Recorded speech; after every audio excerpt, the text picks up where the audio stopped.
Hey everyone, CW Music Reviews here. I'm CWD and this is going to be a music review of the new Temples album, Volcano. Temples are a psych rock and psych pop band. They recently formed not too long ago, within this current decade at least. Can't say I've been that familiar with Temples as of late. The only thing that comes up to me in terms of familiarity with Temples is the fact that there's a lot of Tame Impala comparisons to these guys.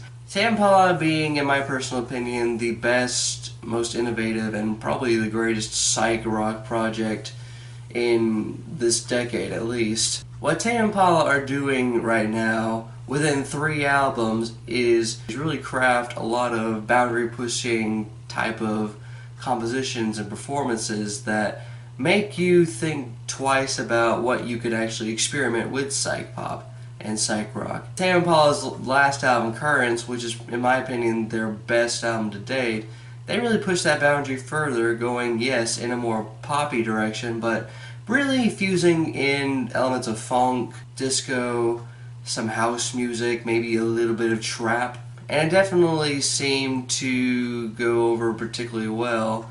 Not just with me, but with a lot of people that listen to this record. Some people still prefer lonerism, and I completely understand why. So when I heard all these people say, oh, well, if you like Tame Impala, you'll probably like Temples, I wondered why that was. So out of pure curiosity, I decided to give this album a try and see what Temples got going for them. I want to know the similarities between Tame Impala and Hey Santa! Hey Santa! You can see her much better now, yay! So yeah, I wanted to see if the similarities between Temples and Tame Impala is if whether or not they're doing boundary-pushing things with psych rock and psych pop, or if they're merely just doing this whole Tame Impala inspired thing. And when I gave this album a few listens, I could definitely tell that it's the latter, unfortunately. To me, this thing sounds more like a leftover throwaway commercial album Tame Impala constructed, and now it's just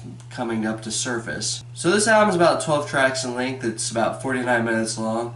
So on paper it is pretty standard, but unfortunately, given how formulaic a good chunk of these tracks are, given how not exactly exciting or boundary pushing or fresh a good chunk of these tracks are, it makes the album feel like that it's longer than it actually is. In terms of instrumentation, you're not really getting anything too different than what Tame Impala already does. You're getting this particular drum timbre that I do like, but again, not really all that interesting, or the drums aren't doing anything all that invigorating. You're getting this fuzzed out bass, you're getting these really psychedelic synths, albeit really gorgeous, and the gorgeousness of these synths is probably the most consistent thing about the record. And you're also getting John Lennon-esque vocals awashed in reverb. There's actually quite a bit of reverb on this album, and it doesn't really add all that much of a layer of trippiness. It's psychedelic in that it's wavy in nature. It's psychedelic in that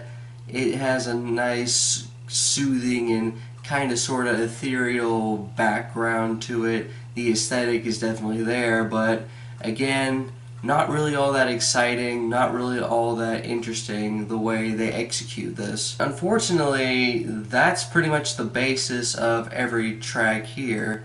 Open Air, Oh the Savior, I'll Join In, Certainty, albeit a track that I do like for its kinda interesting bass intro and how catchy the chorus is. Want all uncertainty in my life. There's not really much of anything in terms of progression to any of these tracks. Temple's idea of progression at times is that occasionally you'll have a track that goes up a whole semitone after the chorus. Namely, Oh the Savior, In My Pocket, and I believe I'll Join In. The double-edged sword of making unmemorable music is not so much entirely that there's nothing like fresh, invigorating, or that particularly good on this album, but simultaneously that also means there's nothing necessarily bad or terrible or something that I just outright dislike. Trying to name a track that I legitimately like is just as difficult, if not a little more difficult, than trying to name a track that I outright dislike. Again, I did like Certainty. It was definitely a good track there. I also like the closing track, Stranger Be Forgotten, which ends the album out in a nice climactic fashion at least, even if the middle is incredibly spotty. Tracks like I Want to Be Your Mirror as well as Roman Godlike Man don't really add much of anything to the album. The track How Would You Like to Go is pretty much the only track on the album that I could classify as a slow burner. And even then it doesn't really do all that much interesting, just creates a ethereal feel to it.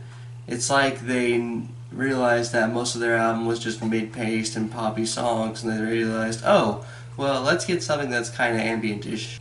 So Temple's idea of gaining new listeners is pretty much releasing a okay commercial Tame Impala record, which isn't bad per se, but not necessarily that good either. I can't really say that I'm looking forward to the prospect of another Temple's record, but I think they can definitely win more people over if they did what Tame Impala did. Took a lot of risks, make these tracks a lot more progressive in length, and definitely do some fresh and new things for this psych pop and psych rock sound. What they're doing right now, while yeah, it's not bad or not that great, they are only so close to ripping off the band that they have seemed to have been influenced by so blatantly, instead of just doing something that makes somebody think, oh, this is definitely a Temple song, this is definitely a Temple's album, and it doesn't really let me think about that in that regard. If you are a psych pop or psych rock fan, you'll probably get more out of this than I did, because this just wasn't that interesting. This album is a +0.3 and a +3. I feel like Temples need to get a little more adventurous with their music, because this was pretty much too safe for their own good. But if you give this album a listen, what'd you think of it? Did you like this album? Did you dislike this album? What was your reasoning for that, and what should I consider listening to and reviewing next? CWD Music Reviews here. Signing off.